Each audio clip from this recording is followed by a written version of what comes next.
We are now moving on to the candidates for Narberth Mayor.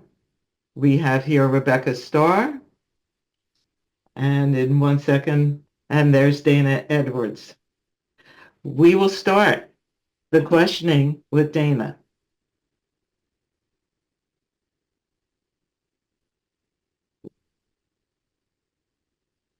Oh, I think how technically wise, yes, got it. All right.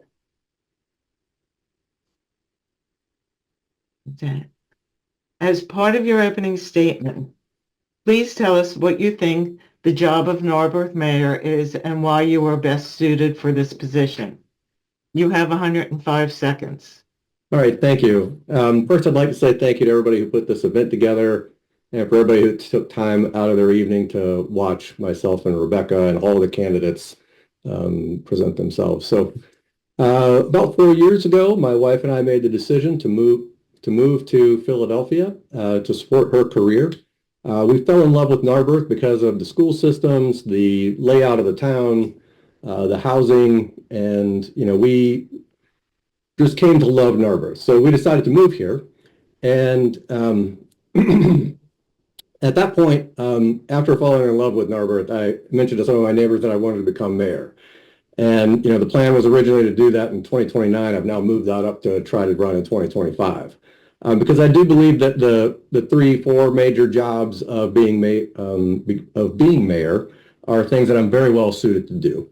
So first, probably most talked about would be being in charge of the police department from a strategy perspective, from accountability perspective. There are also the ability to do things like veto in borough council, representing the people, breaking ties at borough council, and I've read in the PA borough code that there are even opportunities to do matrimonies and things like that. So along with all of that, because of the role of mayor and how people perceive the mayor, there is a large component of influence.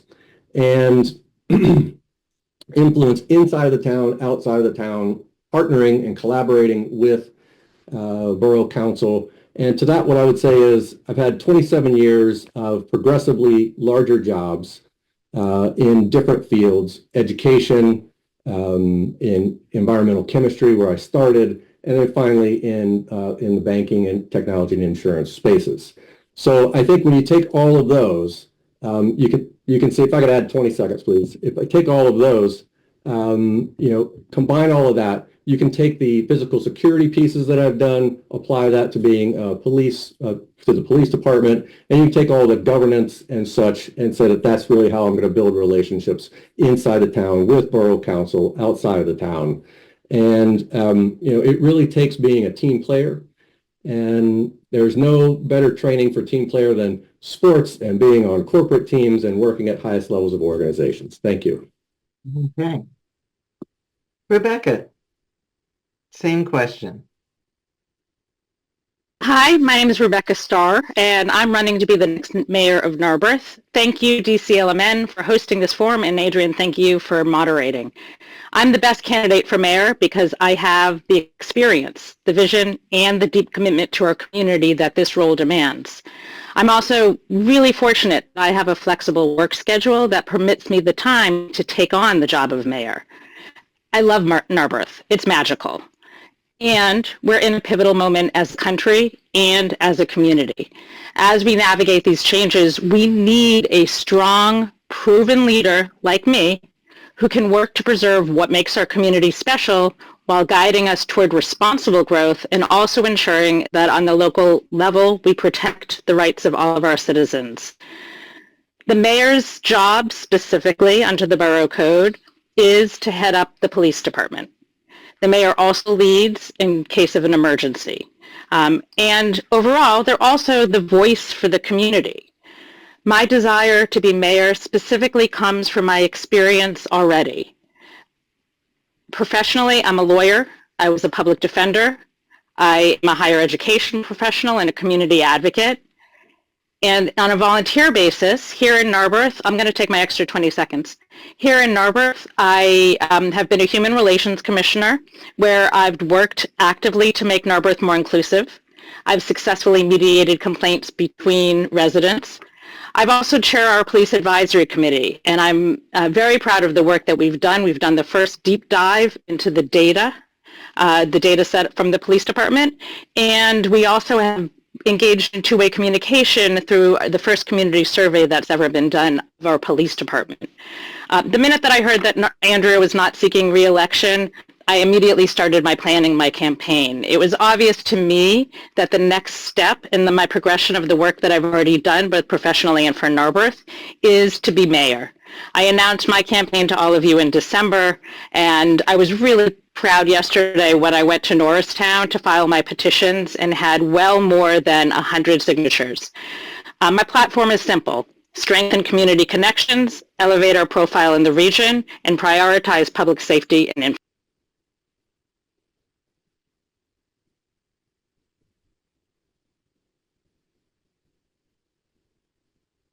Okay. Thank you. Rebecca, this is you again. I'm going to ask you to unmute. All right. This is a unique time in Narberth's history as the downtown is experiencing a major renovation. It has lost anchor stores and many other shops have closed, and significant portions of the town will be razed and rebuilt. How will you approach this developing, should do air quotes around developing, situation, and how will this transition benefit from your skills? You have 90 seconds. I love this question. Thank you, Adrian. This is truly the meat of what's going on. Narberth's in a period of major transition with new developments and a changing landscape, and shifting economic and demographic mix. First, we need to take a look at our zoning ordinance to encourage more diverse housing options. The zoning code has tried to do this, but we need to look again. Accessory dwellings and cottages were supposed to be our approach to this, but they're not quite doing the job. Perhaps we need to set a number of units per development to be allocated for the elderly, for veterans, or for people with housing vouchers. Affordable housing and diverse housing options need to be brought to the forefront in our community. It's long overdue. Moreover, there's been a tremendous number of conversations that I'm already having with citizens during meet and greets.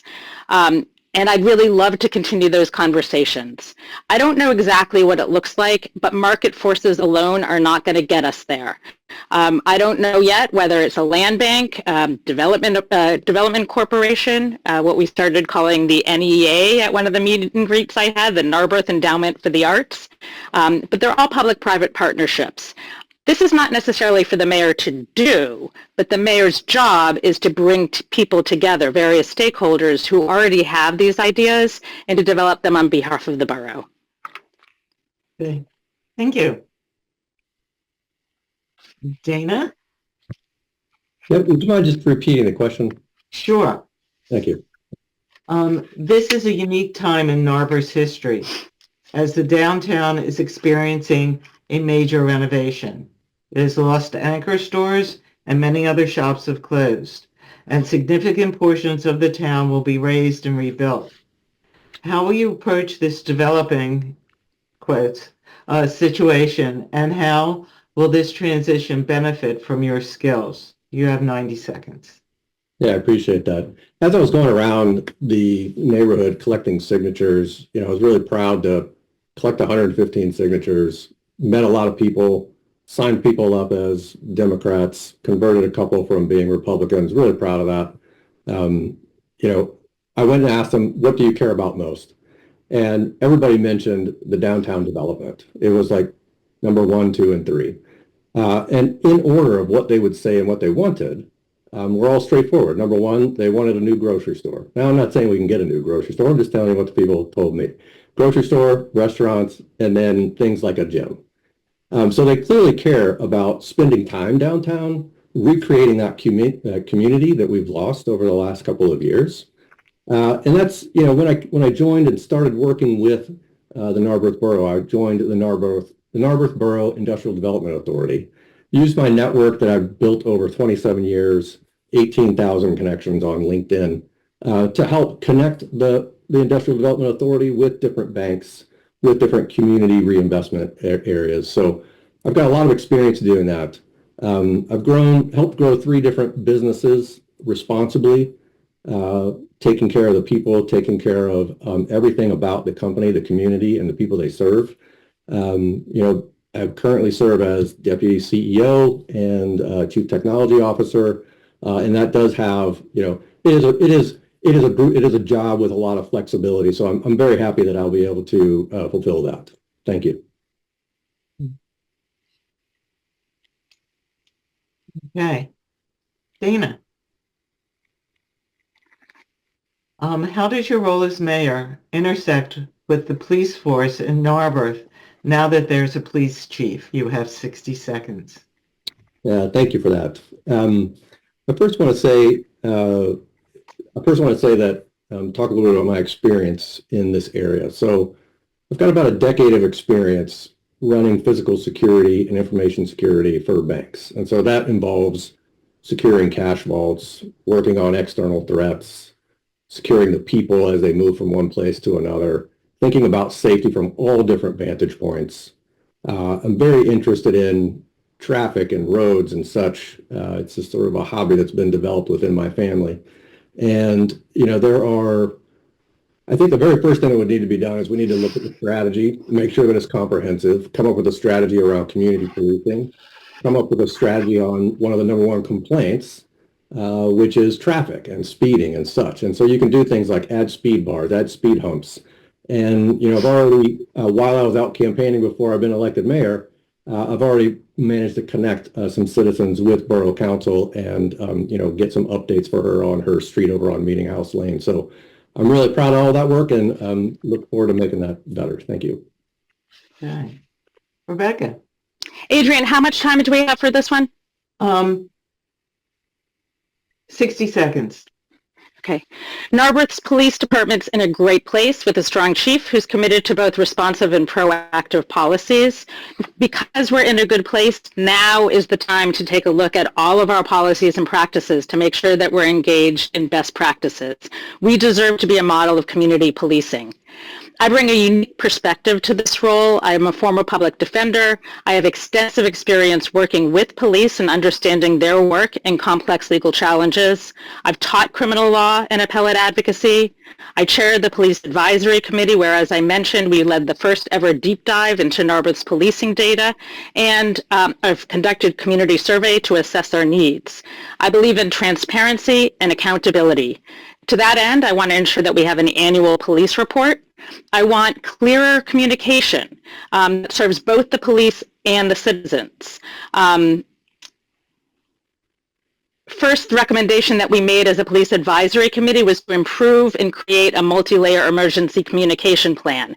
I want to continue to develop that plan and to develop all communication to be multi-layered. Thank you. While you're still there, Rebecca, what are your thoughts on the master park plan that was just released? So I want to be, I'm sorry, how long do we have, Andrew? Oh, I'm sorry, 60 seconds. 60 seconds. So for those of you who are not familiar, Narberth just engaged in a master parks plan. It looked at multiple properties, but did not look at 201 Sabine, which is the old school building.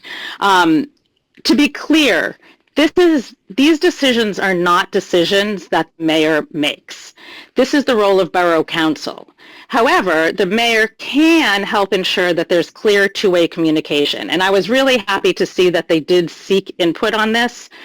Specifically, one of my concerns is to ensure that any parks plan that we have is accessible to all of our citizens.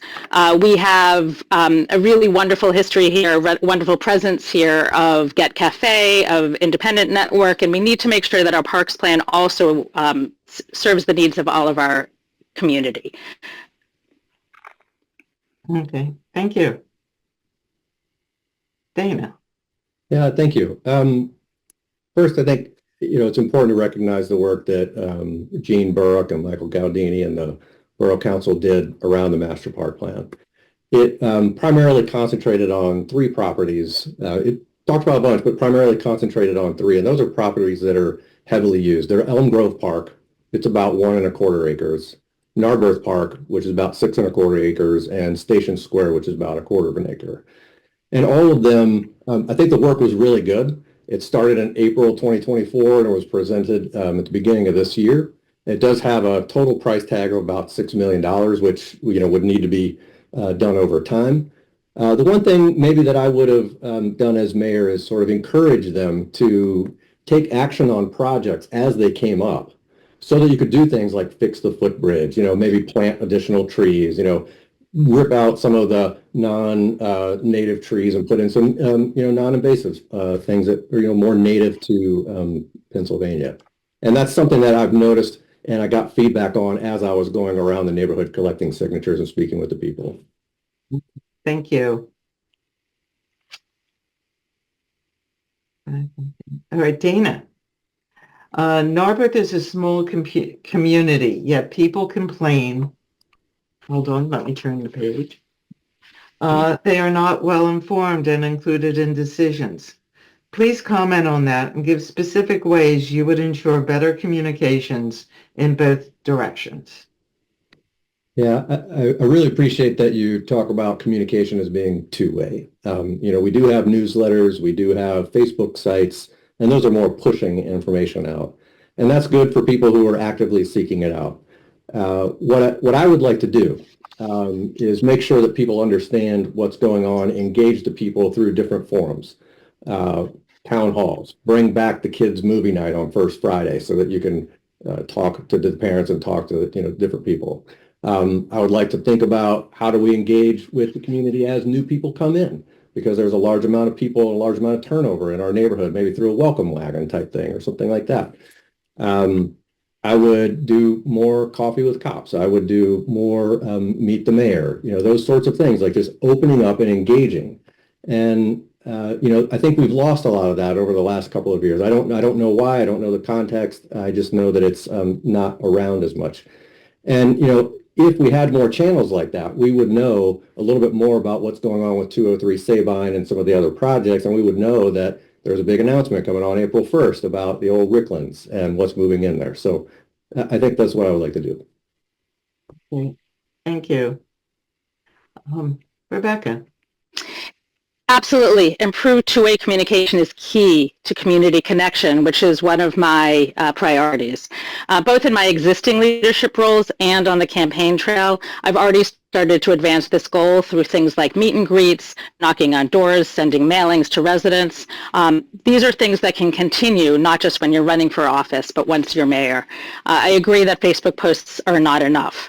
Our first recommendation, as I mentioned, on Police Advisory Committee in the wake of last summer's air quality concerns and soon after a local house fire, was to shore up emergency communications.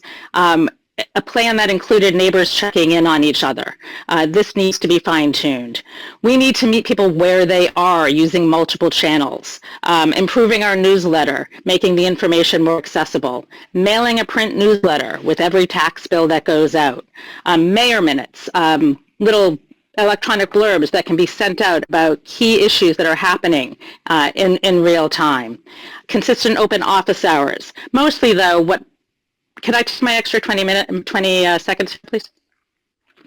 Mostly, what I see, though, is communication is another form of partnership. And I think it's critical for the mayor to be amplifying the work that others are doing, businesses and individuals. We need to welcome new members to the borough, and we need to develop a pipeline of volunteers. All of these are about communication. My background clearly sets me up for this. As mayor, I'll ensure that residents and business owners have a voice in shaping Narberth's future. Thank you. Rebecca, this is our last question in this section. What are your top 2 priorities and why do you think they are important for Narberth? You have 90 seconds. Okay. Well, first of all, I do want to thank you again for having us here. And I want to thank the support that I already have. I'm honored to have already earned the support of many local leaders, Senator Amanda Capoletti, Mary Jo Daley, current Mayor Andrea Deutsch, Commissioner Jamila Winder, and I'm proud to say that they have all endorsed me based on my work the work that I've already done on behalf of the borough. I continue to think that I am the best candidate. I am the only candidate running for this office that is a lawyer. And I think in today's day and age, we need someone who can really understand what questions to ask.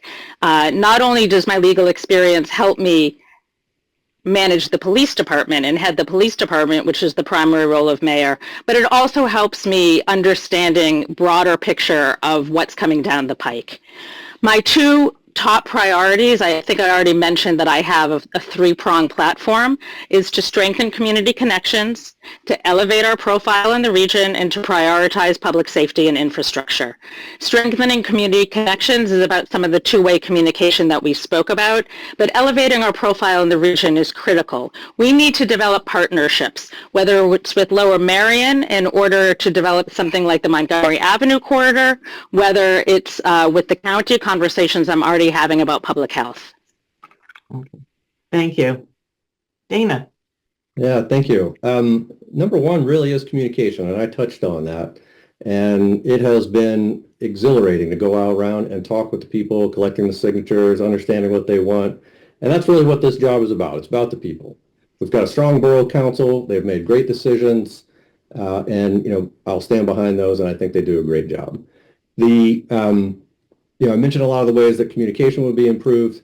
Number two, I would say, is all around rebuilding the downtown area, the business district, and making sure that everybody knows what's going on. I want to be that shoulder for people to lean on. I want to be that beacon of information. I want to bring that information back. I want to make sure that Borough Council understands what I'm hearing and what I'm experiencing when I talk with the people, because sometimes the communication includes emotions, and you've got to be able to feel that from the people when you talk to them. That's something I'm very well equipped to do, because when you're on governance boards, and I've been 3 years on the Heritage Valley Health System board, so I've started talking with members of that group, so I could understand what the impact of measles might be if the measles come to Narberth. There are lots of different things that I'm going to bring to being mayor. So number one is communication. Number two is making sure we rebuild responsibly. I've started making a relationship with other local business groups, with the main developer here in town, so I can understand what the intent is behind what he's intending to do. And then, I think finally, thank you. You do have a chit if you want to continue. Okay. Okay. All right.